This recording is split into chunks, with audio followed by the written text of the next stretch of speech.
todas partes. Durante años, Berróquina fue territorio exclusivo de expediciones científicas y equipos de élite. Hasta que, hace poco, una expedición regresó con algo más que datos y muestras. Volvió con una historia que todavía hoy eriza la piel de quienes la escuchan. La expedición. No era un grupo grande, pero sí experimentado. Espeleólogos rusos acostumbrados a trabajar a cientos de metros bajo tierra, equipados con cuerdas, mosquetones, cascos, linternas de alto alcance y semanas de provisiones. Su misión era cartografiar un ramal poco explorado, registrar fauna subterránea y tomar muestras de agua a más de 1000 metros de profundidad. El descenso comenzó temprano, bajo un cielo nublado que parecía presionar las montañas desde arriba. El aire en la entrada estaba frío, pero limpio. Al enganchar las cuerdas y asomarse al vacío inicial, solo se veía un tubo vertical que se perdía en la negrura. Cada uno fue desapareciendo, uno tras otro, absorbido por el abismo. Las cuerdas se tensaban y crujían con cada metro. El eco de los mosquetones contra la roca resonaba como un reloj lejano. A medida que descendían, el calor del cuerpo se escapaba más rápido que el aliento. 8 horas después. Tras varios descensos verticales y pasos estrechos, el equipo llegó a una cámara amplia. El techo desaparecía en la oscuridad, y un charco central recogía el goteo constante de las paredes, formando ondas lentas y perfectas. Aquí el aire estaba inmóvil, más frío, como si hubiera sido sellado siglos atrás. Mientras organizaban el equipo para seguir, uno de los espeleólogos apuntó su linterna a un pasadizo lateral. ¿Ven eso?, dijo. Al principio, parecía solo una sombra. Un bulto pegado a la pared. Pero la forma humana se fue definiendo con cada paso que daban. El hallazgo. Colgado de una cuerda, inmóvil, estaba Serga Kozeev. Un turista aficionado que, semanas antes, se había internado en Berróquina sin entrenamiento, sin el equipo necesario y sin compañía experta. Se había hablado de él en foros y grupos locales de montaña, pero la mayoría pensaba que había abandonado su intento y vuelto a casa. Su casco estaba ladeado, y la lámpara frontal apagada. El rostro, pálido y sin expresión, parecía mirar un punto más allá de los presentes.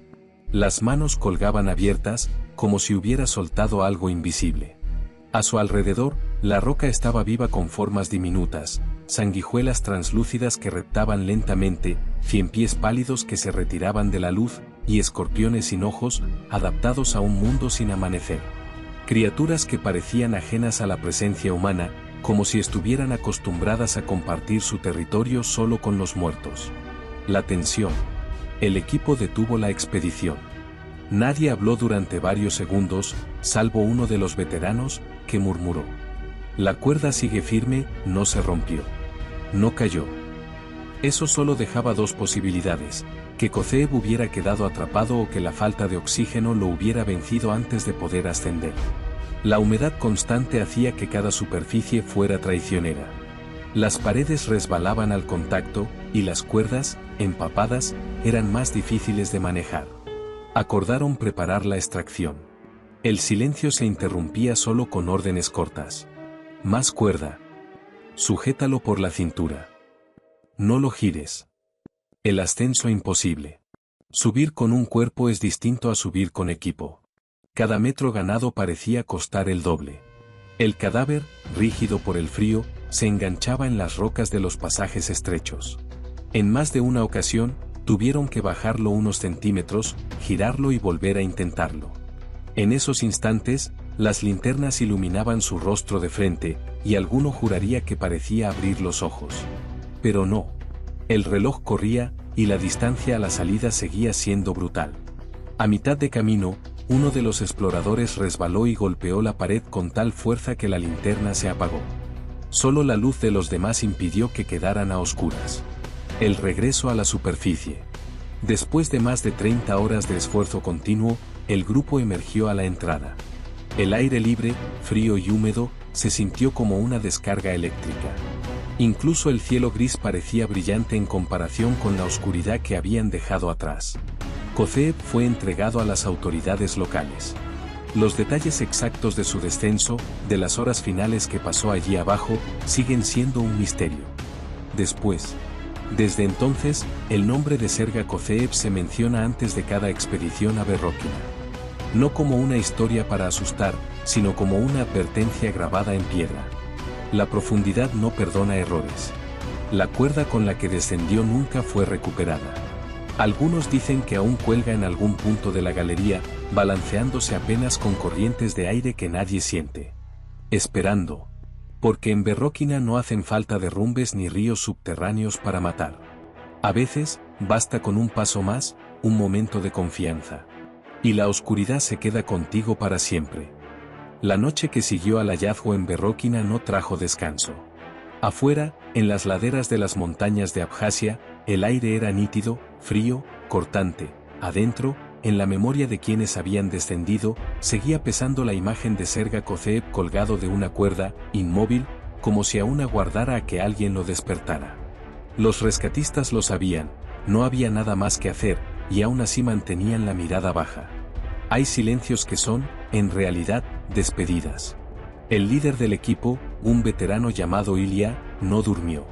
Se quedó sentado cerca de la entrada, con la espalda contra la roca húmeda, los guantes aún empapados, la mirada perdida en el horizonte.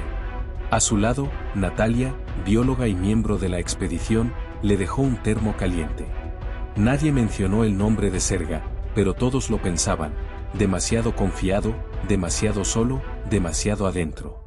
A media mañana del segundo día, llegó otro equipo, 2 perforadoras portátiles, nuevos sensores y una cámara serpentín con lente diminuto y luz fría. Vamos a intentar por la fisura del sector norte, explicó el jefe de cuadrilla, señalando en el mapa un tiro vertical que, según registros viejos, figuraba como posible ventilación.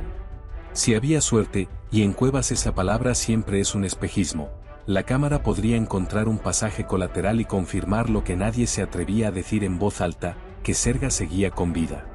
No voces. No gritos. Solo un patrón, un roce, un golpecito. Algo que dijera sigo aquí. Entraron 4, 2 rescatistas, un geólogo y un paramédico. Los demás esperaron fuera, con los codos apoyados en las rodillas, siguiendo el cable que se desenrollaba como una víbora gris sobre la piedra. El monitor mostró paredes de un verde apagado, agrietadas y húmedas, cubiertas de diminutos insectos sin ojos que huían de la luz. Avanzó.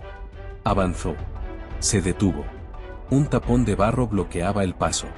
Irrigaron con agua, la imagen tembló, volvió, se apagó, regresó con un parpadeo obstinado. Al fondo, nada. O peor, lo mismo. El geólogo habló en voz baja.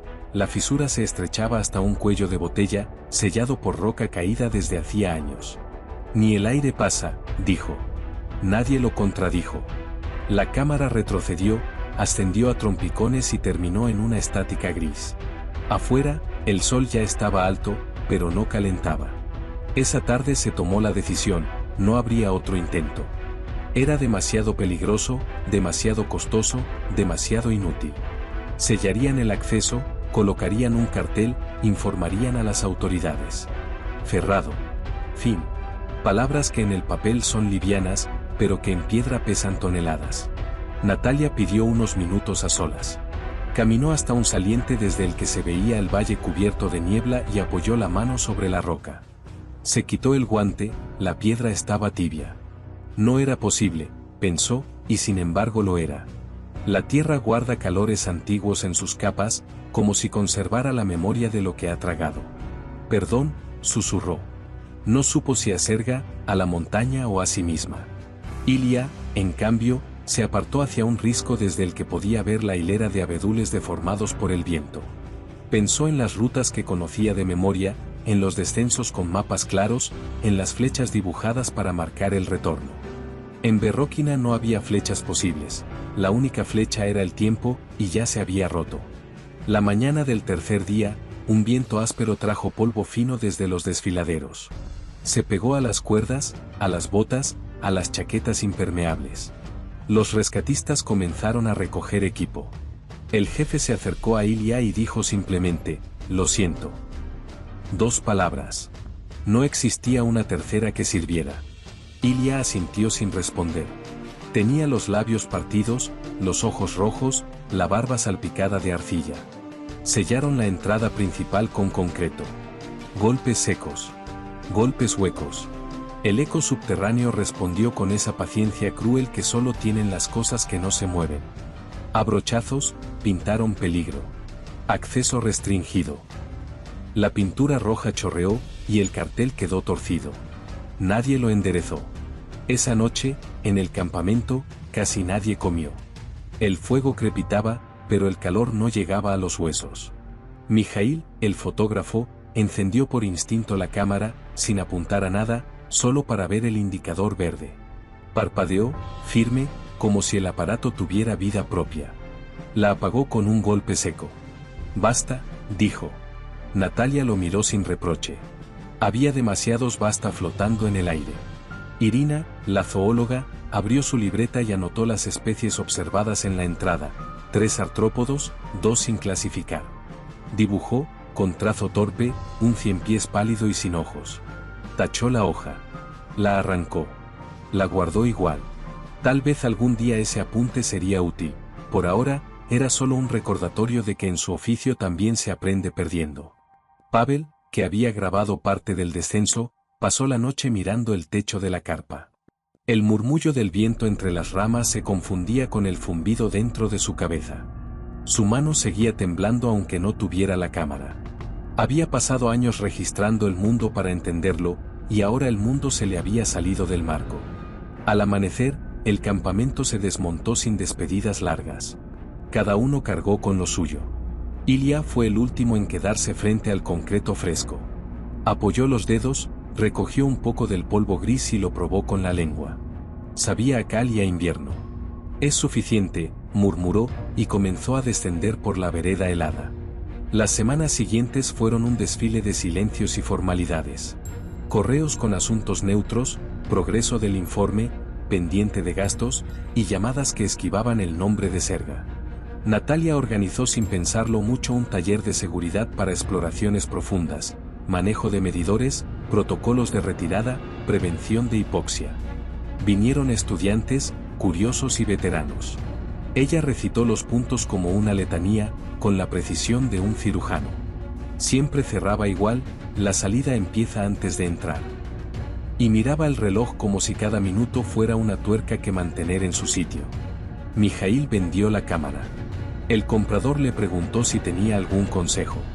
Él pensó en decir: no entres solo, o nunca apagues la luz, pero respondió: no la uses en una cueva. El otro sonrió, creyendo que era un chiste. Mijaíl no. Los hermanos Alexei y Dmitri dejaron de participar en expediciones.